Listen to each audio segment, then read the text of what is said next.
हाय। आज 17 अगस्त 2020 है। ये आज के 25 एमसीक्यूज़ हैं जो अगले 30 मिनट में हम सॉल्व करेंगे। ये जो 25 एमसीक्यूज़ है ना, I am trying to keep them as close as to the real examination paper. और सेकंड चीज़ है कि there has to be certain learning, कुछ लर्निंग होना चाहिए। The idea is not at all to discourage but encourage, develop interest and engagement. So this is polity. Polity में जो पहला सवाल है, this first question is about writ. Writ of prohibition. Constitution में writs दिए हुए हैं फंडामेंटल राइट्स का। जैसे कभी वायलेशन होता है तो सुप्रीम कोर्ट और हाई कोर्ट ये रिट्स इशू कर सकती है, like habeas corpus, mandamus, certiorari, prohibition, quo warranto etcetera. तो एक रिट होती है जिसका नाम है प्रोहिबिशन। प्रोहिबिशन करना मतलब किसी काम को करने से रोकना। तो ये जो प्रोहिबिशन है ये इशू होती है अगेंस्ट जुडिशियल और क्वासी जुडिशियल अथॉरिटी। अब ये करेक्ट है या नहीं है? To prohibit an inferior court, inferior मतलब नीचे वाली court, from proceeding in a particular case where it has no jurisdiction to try, मतलब उसको नीचे वाली कोर्ट को वो केस में प्रोसीड करने से रोकना। To restrain a person from holding a public office to which he is not entitled. तो इसमें जो करेक्ट ऑप्शन होगा वो क्या होगा? Answer this C. ये जो रिट पिटिशन होती है ये होती है जुडिशियल और क्वासी जुडिशियल अथॉरिटीज़ के लिए। Certain judicial thing has to be there. Judicial legal bodies के लिए ये इशू होती है these writs, this prohibition. Legal body तो judicial and quasi judicial is correct. Second, yes, inferior court जो लोअर कोर्ट है उसको स्टॉप कर सकते हैं जहां उसका जुरिस्डिक्शन नहीं है, तो ये होता है प्रोहिबिट। एक और दूसरी रेट होती है वो होती है सर्टियोररी। उसमें जो हायर कोर्ट है वो नीचे वाले कोर्ट का वर्क को सर्टिफाई करती है, सो दैट इज सर्टियोररी। और ये है प्रोहिबिशन। बट ये इंडिविजुअल के लिए नहीं होती है, ये होती है लीगल बॉडीज के लिए। So this is not right. So the correct answer is A, 1 and 2। ये इंडिविजुअल पर्सन के लिए नहीं है, so this is wrong. The right one is 1 and 2। ये सेकेंड क्वेश्चन है।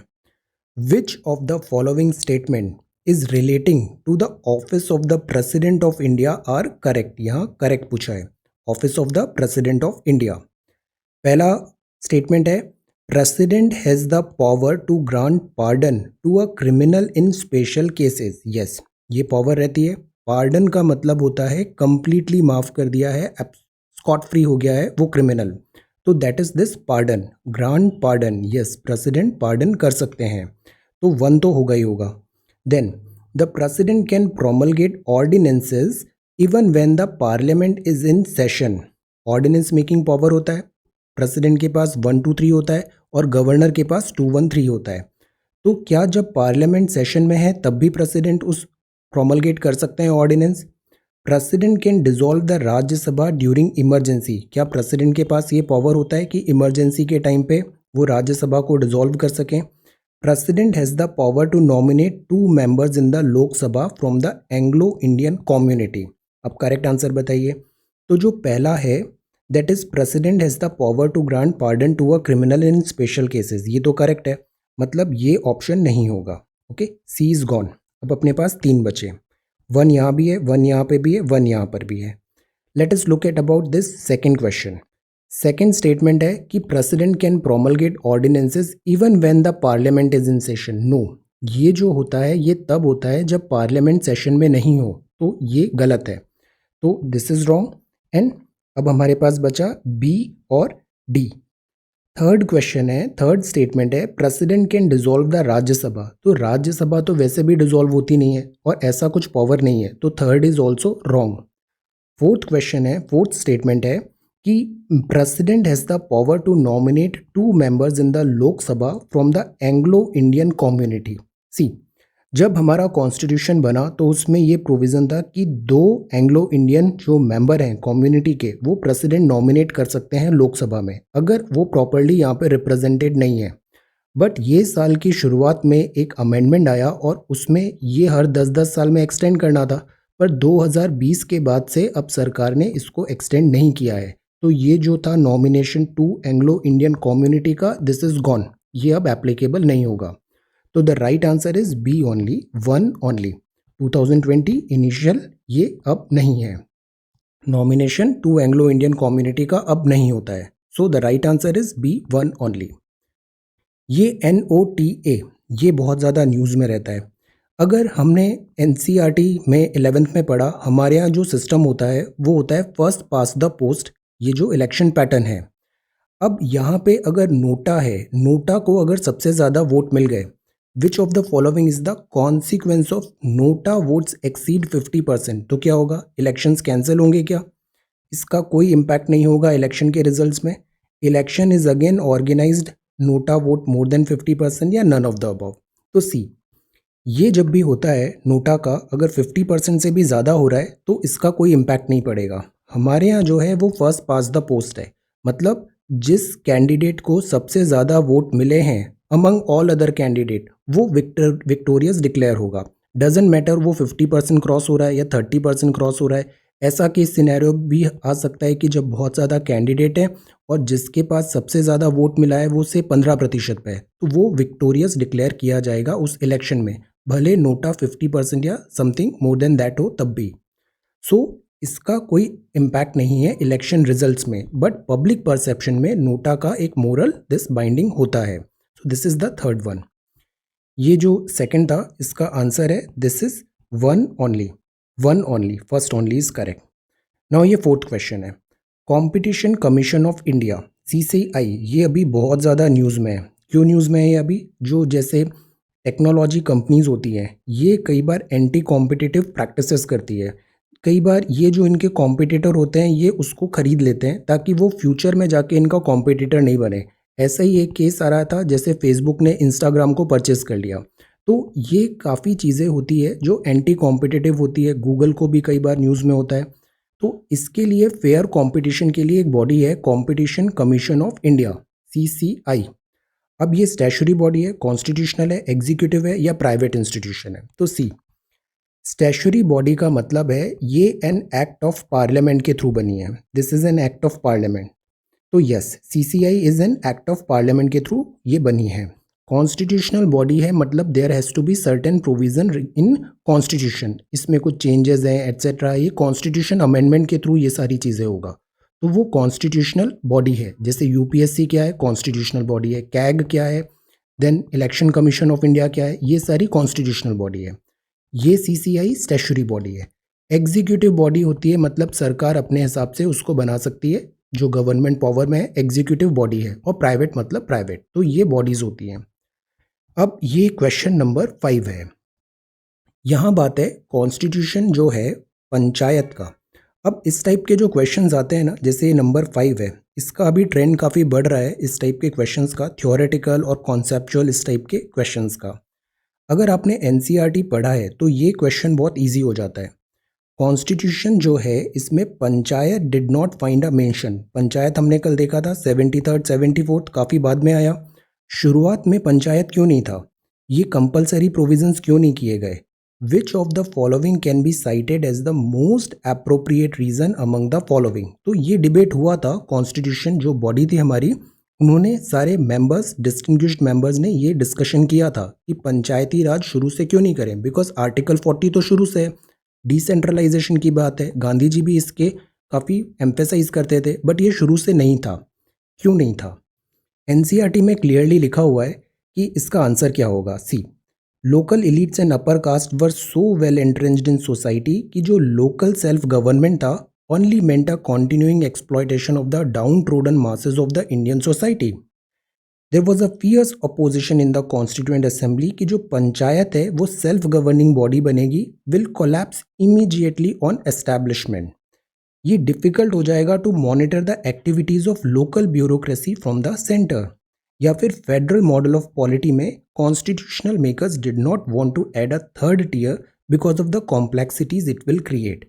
तो अगर हम NCERT को देखें ना, तो वहाँ बाबा साहब ने भी और इन सब ने ये डिस्कशन किया था कि इंडिया जो है ना ग्राउंड लेवल पे, विलेज लेवल पे, वो रेडी नहीं है अभी पंचायती राज सिस्टम का ऐसे फॉर्मलाइजेशन कॉन्स्टिट्यूशनल मेजर्स के लिए। ये इसका करेक्ट आंसर है। राइट आंसर इज ए, कि ये जो सिस्टम है सोसाइटी का, ग्राउंड लेवल पे है, ये अभी इतना एंट्रेंच्ड है, रिफॉर्म नहीं है, तो इट इज़ पॉसिबल कि ये पंचायती राज सिस्टम डिलीवर नहीं कर पाएगा। तो ये एप्रीहेंशंस थे, दैट इज़ वाई इसको पुश नहीं किया गया। अब ये क्वेश्चन का जो ये ऑप्शन है, फर्स्ट इंस्टेंस में यू वुड थिंक कि ये नहीं हो सकता है, but this is there. Why? Because NCERT में भी ये लिखा हुआ है और this actually happened. So that is why NCERTs are really really good. Answer पता लगता है और साथ ही साथ उसकी बहुत सारी बैकग्राउंड चीज़ें भी पता लगती है। If you are not appearing this year, some other 2022, 23, 21, then Rajya Sabha TV में एक है दिस संविधान करके सीरीज है, एक्सेलेंट सीरीज, इसको भी आप एक बार जरूर देखना। This is about constitution panchayat. अब ये है हिस्ट्री, तो ये 5 क्वेश्चन है, पॉलिटी के 5 क्वेश्चन है ये। Now which of one of the following is the common element है। अभी हम एनसीईआरटी पढ़ रहे हैं, 11th NCERT and then CCERT, these two are excellent source. जितने भी क्वेश्चंस है ना वो सब यहाँ पे विजिबल, उनका picture, lines, everything is written on over there. ये क्वेश्चन भी वहाँ पर है। Which one of the following is the common element between the Kailashnath temple Ellora में है और शोर टेम्पल है ममलापुरम में। आज हम इसका वीडियो डालेंगे ममलापुरम का। ममलापुरम में शोर टेम्पल है, द्रविड़न टेम्पल आर्किटेक्चर देखेंगे। तो इनमें क्या कॉमन है? क्या ये दोनों नगारा है? बिल्कुल नहीं। Both are carved out from solid rock, both are Gupta period temple, या both were built under the patronage of this Pallava king. तो द राइट आंसर इज ये दोनों है ना, ये रॉक कट है। जैसे एलोरा का आप जो टेम्पल देखोगे, इट्स सो ब्यूटीफुल, एक बहुत बड़ा ऐसा रॉक है। इस रॉक को टॉप से इन्होंने ऐसे कट करना चालू किया और ऐसे करके पूरा यहाँ पे रॉक कट टेम्पल बना दिया। Very good architecture. सिमिलरली शोर टेम्पल जो ममलापुरम में है, इसका भी एनसीईआरटी में बहुत अच्छे से बैकग्राउंड हिस्ट्री दिया हुआ है, ये कैसे बना है। So the right answer is B. ये है अग्रहारा। अर्ली इंडिया में जो अग्रहारा था, ये क्या था? ये नेम ऑफ अ विलेज और लैंड था ग्रांटेड टू ब्राह्मण। ऐसा प्रोविजन होता था वहाँ पे, ब्राह्मण्स एंड इनको सस्टेनेंस के लिए एक विलेज या लैंड कुछ दिया जाता था। ये गार्लैंड ऑफ फ्लावर है अगर का, नो। ये grant of land to officers and soldiers, no it is not there. Land और village settled by Vaishya farmer, तो ये जो आंसर है इसका आंसर होगा ए। अगेन एनसीईआरटीज में ये दिए हैं ये सारी चीज़ें। तो अग्रहारा जो है that is this name of a village और land granted to Brahmans. Right answer is A. ये काफ़ी इजी क्वेश्चन है और ये है सिटर। ये क्वेश्चन गलत नहीं होना चाहिए। ब्राह्मी एंड खरोष्टी, ब्राह्मी एंड खरोष्टी जो स्क्रिप्ट है उसको डेसिफर कैसे किया था? तो डेसिफर जिसने किया था उनका नाम है जेम्स प्रिंसेप। काफ़ी कॉमन क्वेश्चन है, फ्रिक्वेंटली एग्जामिनेशन में पूछा जाता है। James Prinsep, answer is D. Indus valley civilisation की जो स्क्रिप्ट थी, क्या हमने उसको डेसिफर किया है या नहीं? यस और नो? ये है ब्राह्मी और खरोष्टी। सो दिस इज नंबर 8। ये है फिनिक्स सेटलमेंट। महात्मा गांधी जी बहुत फेवरेट है सारे एग्जामिनेशन के। इनकी लाइफ, इनका वर्क, इनकी बुक, अक्सर इसमें फ्रिक्वेंटली क्वेश्चंस पूछे गए हैं।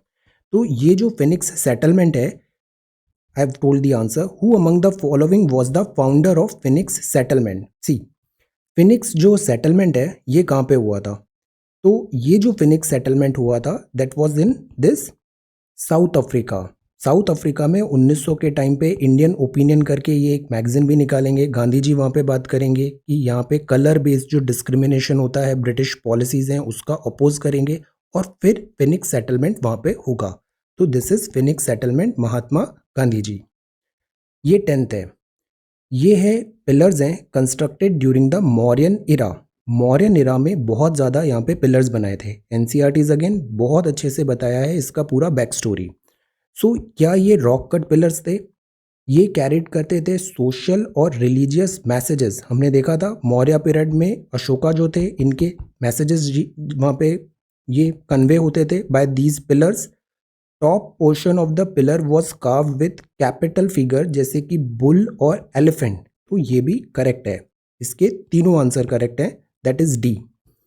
This is right, rock cut pillars हैं, ये सोशल और रिलीजियस मैसेजेस भी हैं और ये बुल और एलिफेंट भी है।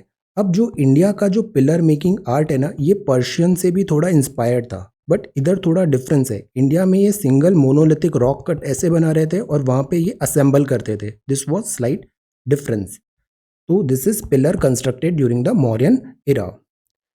अब ये है ज्योग्राफी। तो हमारे 10 क्वेश्चंस हो गए। Score, this is geography. Geography में वाटर बहुत इंपॉर्टेंट चीज़ है।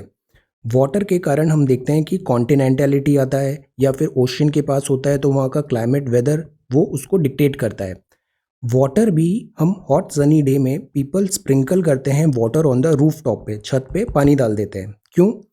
वाटर हेल्प करता है एयर को around the rooftop to absorb the heat instantly. क्या ये ऐसा होगा? Water has lower specific heat capacity? बिल्कुल नहीं, वाटर की तो हायर स्पेसिफिक हीट कैपेसिटी होती है। Water is easily available? No, ये बोगस है। Water has large latent heat of vaporisation. Latent heat मतलब होता है छिपी हुई हीट। तो the right answer is D. Large latent heat of vaporisation होता है तो उससे वाटर क्या करता है, वहाँ पे कूलिंग इम्पैक्ट लेके आता है। तो that is why roof top पे ये यहाँ पे ऐसे पानी डाल देते हैं तो उससे क्या होता है, ठंडक आ जाती है। Water has large latent heat of vaporisation. Water liquid to this vapours, large latent heat of vaporisation. So the right answer is this D. Now ये 12th है, इसको देखिए। फॉलोइंग स्टेटमेंट है about this laterite soil. Again NCERT, laterite soil of India. ये जो soil types है ना, like black soil कहाँ मिलता है, अलूवियल सॉइल कहाँ मिलता है, लैटेराइट सॉइल कहाँ पर है, ये काफ़ी इंपॉर्टेंट है। Laterite soils are generally red in colour. This is true.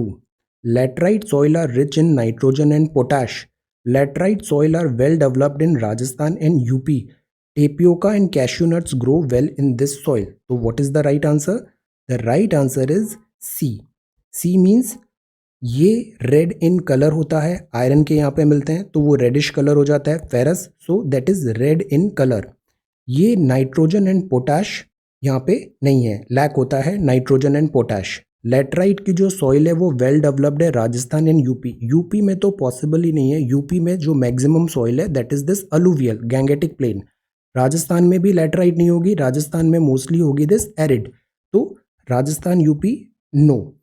And tapioca and cashew nuts, ये जो क्रॉप्स होती हैं ये लेटराइट सॉइल में काफ़ी अच्छे से ग्रो होती है। So the right answer is this one का C, 1 and 4, C is the right answer. 12th one. ये 13th है। क्लाइमेट जो होता है वर्ल्ड का, उसमें हर एक क्लाइमेट जो जोन है, क्लाइमेटिक जोन है, वहाँ पे एक डिस्टिंग्विश्ड फीचर डेवलप हुआ है। जैसे इंडिया में है this seasonal reversal of winds, मौसम मॉनसून बोलते हैं जिसे। ऐसे ही मेडिटेरेनियन में होता है, यहाँ रिवर्सल नहीं होता है, यहाँ पे शिफ्टिंग ऑफ विंड्स होता है, ऊपर नीचे ऐसे शिफ्टिंग होता है। तो उसके कारण यहाँ पे जो विंटर्स हैं वो होती है कहाँ पे, समर ड्राई होता है और विंटर्स में वहाँ पे पानी गिरता है। तो which of the following statement regarding Mediterranean and monsoon climate is are correct? पहला, precipitation in Mediterranean climate is in winter, winter में होता है, जबकि जो मॉनसून क्लाइमेट है it is mostly in this summer, this is summer. तो ये true है। Annual range of temperature Mediterranean range में, मेडिटेरेनियन क्लाइमेट, मेडिटेरेनियन का है, ये मेडिटेरेनियन है, या नीचे अफ्रीका, ऊपर ये यूरोप में, और ये मेडिटेरेनियन टाइप ऑफ क्लाइमेट है। तो यहाँ रेंज ऑफ टेम्परेचर बहुत ज़्यादा है, higher than the monsoon climate. ये गलत होगा। एक तो प्रॉक्सिमिटी है ओशन की, तो रेंज बहुत ज़्यादा नहीं होना चाहिए यहाँ पे, तो ये गलत होगा। Rainy and dry season are found in both the climates, so the right answer is C. यहाँ डिस्टिंग्विश्ड रेनी होता है, जैसे इंडिया में अभी अगस्त चल रहा है, रेन है, फिर एक समर आया, ड्राई आया, ऐसे मेडिटेरेनियन में भी एक रेन है और एक ड्राई है। बट बहुत ज़्यादा एनुअल रेंज ऑफ टेम्परेचर नहीं होता है। इवन जो मेडिटेरेनियन क्लाइमेट होता है ये आइडियल माना जाता है सिविलाइजेशन, ग्रोथ एंड इन सब के लिए। So this is Mediterranean climate, ये इट्स नॉट दैट रेंज, तो this is wrong. Right answer is 1 and 3 only. ये है साइक्लोन। साइक्लोन अभी हमने अम्फन देखा था, देन निसर्ग भी था। तो आई ऑफ द साइक्लोन में क्या होता है, साइक्लोन जो बनते हैं ना, ट्रॉपिकल साइक्लोन, ये बेसिकली लो प्रेशर एरिया होते हैं। लो प्रेशर एरिया होते हैं तो ये विंड को आसपास सब जगह से ऐसे यहाँ पे पुल करते हैं। तो आई जो होता है वो एकदम सेंट्रल पार्ट होता है, एनसीईआरटी अगेन। फिर ये वॉल्स होती हैं, फिर ये बैंड्स ऑफ क्लाउड्स भी होते हैं। तो abnormally high temperature and lowest pressure, यहाँ लोवेस्ट लिखा हुआ है तो ये लोवेस्ट तो होगा बिकॉज सेंटर में सबसे कम प्रेशर होता है। Abnormally low temperature and pressure, तो प्रेशर तो लो होगा नहीं, ये गलत है। Clear sky and lowest temperature and dense cloud cover and low pressure, in fact यहाँ पे क्लाउड कवर नहीं होता है, just top of this eye पे dense cloud cover and low pressure. तो ये लो प्रेशर है, again this is wrong, this is wrong, B और डी गलत हुए, ए और सी में हमें देखना था। The right answer is this A. Abnormally high temperature है और लोवेस्ट प्रेशर होता है आई ऑफ द साइक्लोन पे। The right answer is A. ये है which of the following relates to the formation of the Himalaya. Himalayas जो हैं ये भी एनसीईआरटीज में हमने पढ़ा है। पहले जो ये प्लेट टेक्टोनिक थी, प्लेट टेक्टोनिक थी जो इंडियन ऑस्ट्रेलियन प्लेट थी, ये इक्वेटर में साउथ में कहीं पे थी, अफ्रीका के पास में थी। फिर ये धीरे धीरे ऐसे करके नॉर्थ की तरफ मूव करेगी और ऊपर हिट करेगी यूरोपियन प्लेट को। इसके स्ट्राइक से क्या होगा, यहाँ बीच में पहले यहाँ पे एक जियो सिंक्लाइन था। ये जो जियो सिंक्लाइन था वो ही ये जियो सिंक्लाइन के मटेरियल हैं, ओरोग्राफी होगी और ऐसे करके ये माउंटेन फॉर्मेशन हो जाएंगे, यंग फोल्ड माउंटेन्स बनेंगे। तो the right answer is this C, folding of the geosyncline. Geosyncline क्या होते हैं, ये एक शैलो वाटर बॉडी होती है, यहाँ पे सेडिमेंट्स होते हैं बहुत ज़्यादा, यहाँ पे plate, convergence of two plate हो रहा है और ये ऊपर की तरफ ऐसे राइज हो जाएगा, फोल्ड क्रिएट होगा और यही फोल्ड होगा दिस हिमालय का। तो the right answer is this C, folding of the geosyncline. So ये ज्योग्राफी हो गया 15 क्वेश्चन स्कोर। नाउ इकोनॉमिक्स में आते हैं। इकोनॉमिक्स में आज हम समझेंगे टैक्स बॉयंसी का concept. Tax buoyancy refers to the responsiveness of tax revenue growth to changes in GDP। Buoyancy क्या होता है, हमने पानी में भी हम देखते हैं ऐसे ऊपर की तरफ बॉयंट है, वो तैर रहा है, सतह पर है। तो टैक्स बॉयंसी मतलब क्या होता है, responsiveness of the tax revenue growth to changes in GDP. GDP अगर राइज हो रही है मतलब इकोनॉमिक ग्रोथ हो रही है, मतलब उसके हिसाब से जो टैक्स कलेक्शन है वो भी ग्रो होना चाहिए, राइज होना चाहिए। तो इसमें if there is an output growth and the tax buoyancy is not commensurate then it can imply। अब क्या हुआ कि आउटपुट ग्रोथ हुआ, जीडीपी ग्रोथ हुआ, बट टैक्स बॉयंसी उसके अकॉर्डिंग नहीं हुआ। तो ऐसा क्यों नहीं हुआ, इसका रीज़न क्या होगा। टैक्स बॉयंसी समझा हमने, जीडीपी में आउटपुट ग्रोथ हो रहा है बट उसके अकॉर्डिंग टैक्स बॉयंसी दिख नहीं रही है। तो व्हाट डज दैट मीन, क्या वहाँ पे टैक्स इवेजन है, growth in non taxed part of GDP है। तो राइट आंसर इज बोथ। अगर टैक्सेशन बढ़ नहीं रहा है बट जीडीपी बढ़ रही है तो इसका एक ही कारण हो सकता है, दो कारण हो सकते हैं कि लोग या तो टैक्स नहीं दे रहे हैं, टैक्स इवेजन हो रहा है तभी टैक्स नहीं बढ़ रहा जीडीपी ग्रोथ के साथ, या फिर जीडीपी ग्रोथ जो हो रही है वो नॉन टैक्स्ड पार्ट होता है। मतलब जैसे एग्रीकल्चर है, यहाँ पे टैक्स नहीं है, एग्रीकल्चर पर जीडीपी में कॉन्ट्रीब्यूशन दे रहा है, तो जीडीपी में कॉन्ट्रीब्यूशन तो आ रहा है बट टैक्स में वो कॉन्ट्रीब्यूशन नहीं आ रहा है, तो non taxed part of GDP में ग्रोथ हो रहा है। The right answer is C. ये है unemployment. Which type of unemployment mostly होता है primary sector. NCERT 11 primary sector होता है, प्राइमरी एक्टिविटीज़, यहाँ ये अनएम्प्लॉयमेंट बहुत देखने को मिलता है। तो इसको हम बोलते हैं, इसमें प्रोडक्टिविटी जो होती है ना, कि मतलब जो काम जैसे 10 लोगों को करना है उस काम के लिए आपने 100 लोग लगा दिए, तो ये 100 लोग कहने को तो एम्प्लॉयड है बट प्रोडक्टिविटी इनकी 10 के बराबर है। तो ये हो गया disguised unemployment.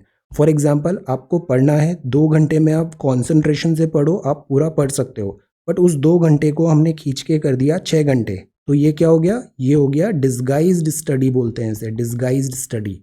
So the right answer is B, disguised unemployment. ये अनएम्प्लॉयमेंट डिस्गाइज्ड अनएम्प्लॉयमेंट है। ये यूजुअली प्राइमरी सेक्टर में होता है। प्राइमरी मतलब एग्रीकल्चर में, जैसे घर में बहुत सारे लोग हैं, खेती 2 लोगों से भी हो सकती है बट बाकी सब लोग भी खेती में लग जाएंगे, तो कहने को तो वो एम्प्लॉयड है बट वो अनएम्प्लॉयड है, वो अनएम्प्लॉयड है और वो छुपा हुआ है, डिस्गाइज्ड अनएम्प्लॉयमेंट।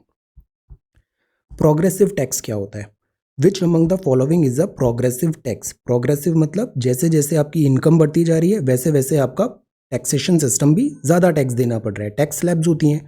तो which of the following is a progressive tax, इसका जवाब क्या होगा, the right answer is this C, income tax हमारे यहाँ प्रोग्रेसिव है, which is a good thing. जो जितना ज़्यादा पैसे कमाता है वो उतना ही ज़्यादा फिर टैक्स भी देता है, तो that is progressive tax. Import substitution, अब इसके वर्ड पे जाइए। इंपोर्ट मतलब आयात होता है, आयात का हमको कुछ ऑल्टरनेट निकालना है, सब्सटीट्यूट निकालना है। तो इंपोर्ट सब्सटीट्यूशन में क्या होगा, गवर्नमेंट प्रोटेक्ट कर रही है domestic industry from foreign competition. Foreign का कॉम्पिटिशन है, जैसे सेल्फ रिलायंट इंडिया में ये टर्म बहुत यूज में है। गवर्नमेंट प्रोटेक्ट कर रही है डोमेस्टिक इंडस्ट्री को फ्रॉम फॉरेन कॉम्पिटिशन।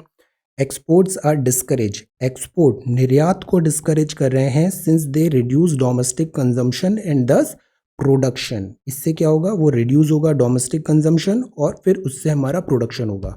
तो ये जो सेकंड स्टेटमेंट है ये कम्प्लीटली बोगस है। फर्स्ट ऐसा है, सरकारें अक्सर ऐसा करती है जैसे हम कर रहे हैं इलेक्ट्रॉनिक्स में, हम इसमें डिफेंस में, हम चाह रहे हैं कि हमारी खुद की इंडस्ट्री डेवलप हो, हम उनको प्रोटेक्ट कर रहे हैं फॉरेन कंपटीशन से, तो हम इंपोर्ट सब्सटीट्यूशन पे वहाँ पे एम्फेसाइज कर रहे हैं। तो ये करेक्ट है, ये कम्प्लीटली बोगस है ये स्टेटमेंट। अब यहाँ पे बात है फिस्कल कंसोलिडेशन का। फिस्कल ईयर हम देखते हैं, फिस्कल ईयर जैसे इस बार फिस्कल डेफिसिट हमारा अगस्त में ही 80% हो गया है। मतलब आमदनी और खर्चा इन दोनों का पूरा एक फाइनेंशियल ईयर में जो लेखा जोखा होता है, that is called this fiscal consolidation हो रहा है। हमारी आय जो भी है, इनकम है, उसको हम कंसोलिडेट कर रहे हैं। तो which of the following statement best describe करेगा फिस्कल कंसोलिडेशन को? ये स्ट्रैटेजी है गवर्नमेंट की टू डिस इन्वेस्ट करे पब्लिक सेक्टर एंटरप्राइजेज में टू मीट डेफिसिट। तो ये तो डिसइन्वेस्टमेंट कहलाता है। क्या ये फिस्कल कंसोलिडेशन होगा? Policies undertaken by government to reduce the deficit and accumulation of debt stock. Deficit जो है हमारा कम पड़ रहा है, शॉर्टेज पड़ रहा है, हम ऐसी पॉलिसी करें कि हमारे खर्चे कम हो, डेफिसिट को हम कंट्रोल करें। अक्यूमुलेशन करें डेट स्टॉक का भी, डेट जो है उधार है उसका जो स्टॉक है उसको भी अक्यूमुलेट करके कंसोलिडेट करें। Schedule bank action plan to recover the loan from non performing assets, या फिर गवर्नमेंट एजेंडा है to reform loan disbursal mechanism of schedule bank. तो ये दोनों जो आखिरी दो ऑप्शन हैं ये बोगस हैं। The right answer is this B, C, fiscal consolidation. मतलब जो खर्चे हैं ना उसको हम ऐसा करके कम करें, और जो उधार हमने लिया भी है, डेट का स्टॉक भी है, एवरीथिंग, वो चीज़ भी हम क्या करें यहाँ पे अक्यूमुलेट जो हुआ है उसको भी कंसोलिडेट करें। तो that would be called together fiscal consolidation. The right answer is B. अब ये है current affairs. Clean energy economy, हर साल एक रिपोर्ट आती है, तो एवरी टाइम हम एक रिपोर्ट डिस्कस करेंगे। Towards a clean energy economy, post covid opportunity for India's energy and mobility sector. Post covid word change हो रहा है। हमारे जो वाइस प्रेसिडेंट है ना, इनको एक्रोनिम बहुत बनाते हैं ये, तो इन्होंने अभी एक्रोनिम बनाया था कि अभी बिफोर कोरोना और आफ्टर कोरोना वर्ड ऐसे डिवाइड होने वाला है। तो towards a clean energy economy, post covid opportunities for India's energy and mobility sector, ये अभी रिपोर्ट रिलीज हुई है। ये रिपोर्ट किसने रिलीज किया है? नीति और टेरी ने। एनर्जी है तो टेरी हो सकता है, एनर्जी एंड रिसोर्स इंस्टीट्यूट, यहाँ भी एनर्जी है। और नीति आयोग का तो काम ही है report, think tank. NITI Aayog and Rocky Mountain Institute, energy resource TERI और रॉकी माउंटेन, या नन ऑफ द अबव। तो इसका आंसर क्या होगा? इसका आंसर ये होगा कि हमें गैस वर्क नहीं करना चाहिए हमेशा। इसका आंसर होगा नीति Aayog and Rocky Mountain institute. Although it's energy, but ये रिपोर्ट निकालता है NITI Aayog along with this RMI। ये क्लीन एनर्जी इकोनॉमी में ये रिपोर्ट अभी रिलीज हुआ। If you visit this NITI Aayog website, NITI Aayog website में बहुत अच्छे अच्छे इसके वर्क दिए हैं, PDFs आर एक्सेलेंट। और इसमें क्या वर्क चल रहा है, रिसेंट नीति आयोग ने किस जगह पे सोचा है, काफ़ी अच्छा कंटेंट है। When you get time have a look this NITI Aayog. ये अभी हमने न्यूज़ में डिस्कस किया था, साक्टिंग वाइल्ड लाइफ सेंचुरी। ये कहाँ पर है? नेपाल, भूटान, इंडिया और चाइना। ये जो वाइल्ड लाइफ सेंचुरी है ये भूटान में है, चाइना यहाँ पे क्लेम कर रहा है साक्टिंग वाइल्ड लाइफ सेंचुरी। ये है क्वेश्चन नंबर 23। एक बार क्वेश्चन आया था, कोट्टायम से केरला आपको जाना है तो कितने स्टेट्स आपको क्रॉस करना पड़ेगा। उसी बेसिस पे ये क्वेश्चन है कि सिलीगुड़ी से अगर आपको गलवान वैली जाना है तो कितने स्टेट्स UT आपको क्रॉस करना पड़ेगा। सबसे पहले तो आपको पता होना चाहिए सिलीगुड़ी कहाँ पर है और गलवान कहाँ पर है। सिलीगुड़ी जो है ये है कहाँ पे? वेस्ट बंगाल में। गलवान है, गलवान कहाँ पर है? This towards this north Ladakh में। अब आपको स्टेट्स क्रॉस करने हैं, तो यहाँ से आपने वेस्ट बंगाल है, और अच्छा including the origin and destination भी है, तो वेस्ट बंगाल काउंट कर लिया, लद्दाख काउंट कर लिया, 2 स्टेट्स हो गए। अब बीच में वेस्ट बंगाल से हमें बिहार आना ही पड़ेगा, बिहार से हमें UP आना ही पड़ेगा, UP से फिर यहाँ पे आएगा उत्तराखंड, और यहाँ पे आएगा हिमाचल प्रदेश, और फिर ये आ जाएगा लद्दाख। ये जो जंक्शन है ना, UP बॉर्डर शेयर करता है हिमाचल से भी, तो उत्तराखंड को हम बाईपास कर देते हैं। तो स्टेट्स कितने हुए? ओरिजिन, डेस्टिनेशन, 1 2 3, सी। यहाँ से हमने स्टार्ट किया वेस्ट बंगाल सिलीगुड़ी, फिर हम गए बिहार, फिर हम मैं UP में। ये देखिए ये जंक्शन है जहाँ पे UP से हम सीधा शिमला में, यहाँ पे हिमाचल में आ जाएंगे, UK को बाईपास कर देंगे, और फिर हम यहाँ पे लद्दाख में आ जाएंगे। सो इसका आंसर क्या होगा? इसका आंसर होगा, what would be the answer? B. 5 ही होगा, सोर्स ओरिजिन और बीच में 3, Bihar, UP and this Himachal. So the right answer is B. अभी पुलिस एट्रॉसिटीज काफ़ी न्यूज़ में था। वाई? बिकॉज ऑफ दिस कोविड-19 का implementation, lockdown implementation etcetera. In general हम हमेशा पुलिस को चाहते हैं वो सिटीजन फ्रेंडली होना चाहिए। पुलिस जो है ना वो सिटीजन के लिए है, नॉट फॉर एंटी सिटीजन नहीं है, और इंडिया पुलिस स्टेट भी नहीं है। तो इसके लिए बहुत सारी कमिटीज़ धीरे धीरे आई हैं, उन्होंने रिफॉर्म्स की भी बातें किया है। This is Ribeiro committee 1998, Padmanabham this committee, then Malimath committee 2002 में। ये जो है ना सारी, these all are associated with this police reform. Police reform 24th, this is police reform, Ribeiro committee, then Padmanabhaiah committee और दिस इज मालिमत कमिटी। ये जो तीनों कमिटी हैं इन्होंने बेसिकली बात किया है पुलिस रिफॉर्म्स क्यों इतने ज़रूरी है। अभी इस पे और डिस्कशन चल रहा है, we need to look more into this police reforms में। ये 25th है, this is about CAATSA. CAATSA अभी फिर न्यूज़ में हमने इसलिए देखा था बिकॉज ईरान के साथ हम पेट्रोल लेते हैं, फ्यूल लेते हैं, ऑयल लेते हैं। रशिया के साथ हमने S-400 ट्रायम्फ मिसाइल सिस्टम लिया था। तो जो USA है ना, ये क्या करता है, सैंक्शंस लगा देता है। तो what is CAATSA sometime seen in the news? ये अमेरिकन एंटी मिसाइल सिस्टम है? नो। ये अमेरिकन रडार सिस्टम है? नो। ये डिफेंस कोलैबोरेशन है USA और इंडिया का? नो। ये फेडरल लॉ है that imposed sanctions on some nations. जो उनको लगता है कि US के अगेंस्ट चीज़ें हो रही है तो वहाँ पे वो काटसा लगा देता है कि हमें यहाँ पे इनको सैंक्शंस लगानी है। So this is about US federal law that imposed sanctions on some nations, जो US के एडवर्सरीज इनको लग रहा है, सैंक्शंस के थ्रू यहाँ पे ये लगाना है। The right answer is this D. तो ये आज के क्वेश्चन है। दिस इज काटसा, ये है दिस US का सैंक्शंस एक्ट, रुबेरियो, देन पद्मनाभिया और मालिमत, ये सारी पुलिस रिफॉर्म है। सिलीगुड़ी टू गलवान, यहाँ पे जानने वाली बात है, यूपी और this Himachal border share, Sakteng wildlife sanctuary, और ये रिपोर्ट है नीति और RMI का।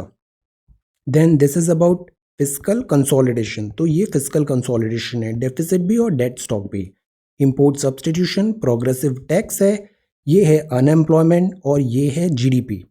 Then this is about Himalaya का formation, eye of the cyclone, this is very important, Amphan, Nisarg, very important. Then this is Mediterranean and monsoon, ये है laterite soil, brick, this is about sprinkle, water on rooftop, ये है Phoenix settlement, South Africa, ये Mauryan period, Brahmi, NCERTs are really good this art की। Then ये है अग्रहरा और ये है कैलाशनाथ टेम्पल और ये है एलोरा, अजंता एलोरा भी बहुत कॉमन है, अक्सर इनसे फ्रिक्वेंटली सवाल आए हैं। ये है कॉन्स्टिट्यूशन पंचायत का, दिस इज CCI, ये है नोटा, और ये है यहाँ पे जानने वाली बात है Anglo Indian community, president of India, और ये रिट के प्रोहिबिशंस हैं। सो दीज आर 25 MCQs इन 30 minutes. Thank you so much for watching this video. Take care, study well and be safe.